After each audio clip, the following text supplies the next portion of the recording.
Jesus, Mary. Mary, dili ka sa too. Si Joseph, dili ka sa wala.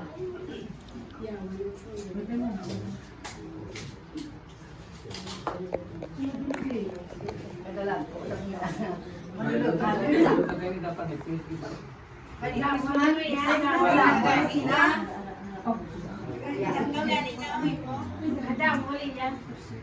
Ang damo na. Para guro sa tunga. Okay na.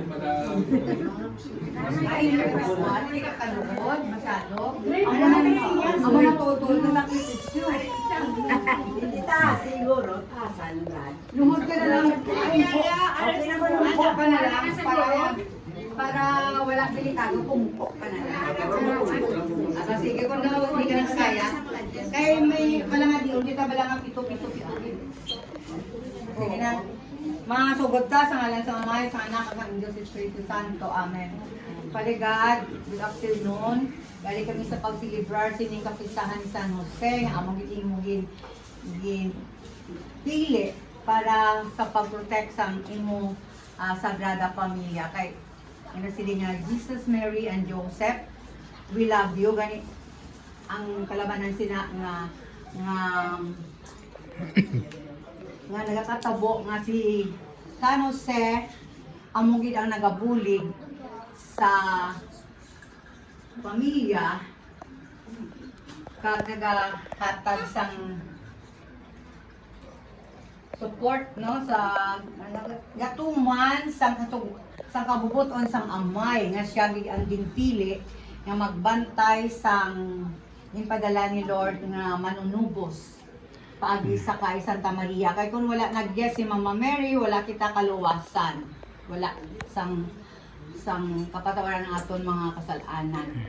Gani sa pagpadayon, no? Kay ang nagadibuson sang San Jose sa aton nga natun-an, amo ni siya ang pinakabuot gid nga ginpili sang Ginoo nga magbantay sa iyang pamilya, ang Sagradang Pamilya.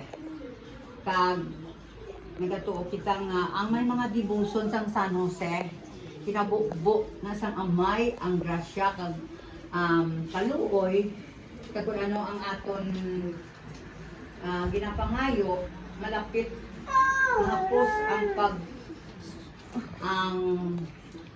ang pagtuman sa kabubuton sang Ginoo. Gani may mga palangalion kita sa selebrasyon sining San Jose amo ang pito ka may namon sa pagpadungog sa kay San Jose sa iyang pagkaamay kag sa kasakit ni Mama Mary nga pito ka maghimaya ka Maria sa kasakit sang ginagihan nila nga magpamilya pakadto sa Nazaret, no? Pero ang ini nga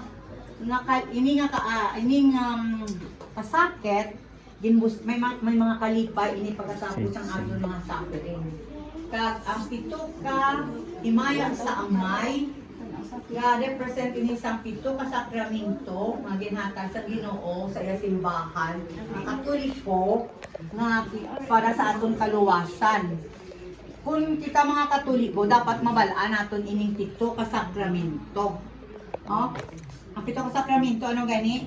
Makatikisam kita anay. Kay kita nagasilibrar, pero wala kita kay balo sang kabangdanan o ang katuyuan sang pagsilibrar natin sang San Jose. San Jose lang nabalaan natin na silibrahan pista. Pero initanan may mga kahulugan, kag may mga bunga, nga mahimo nga pangabuhi naton. Ang pito ka sakramento ang naunagit ang bunyag.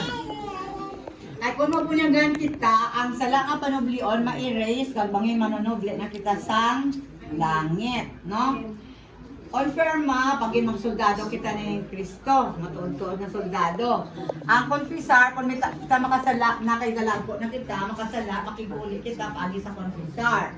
Ang communion, maagom ni naton, kung gasimba kita kay dira ang lawas sweldo ni Kristo sa orasang misa, santos nga misa. Ang badlis, ikalima na bunyag, konfirma, confession, communion, badlis.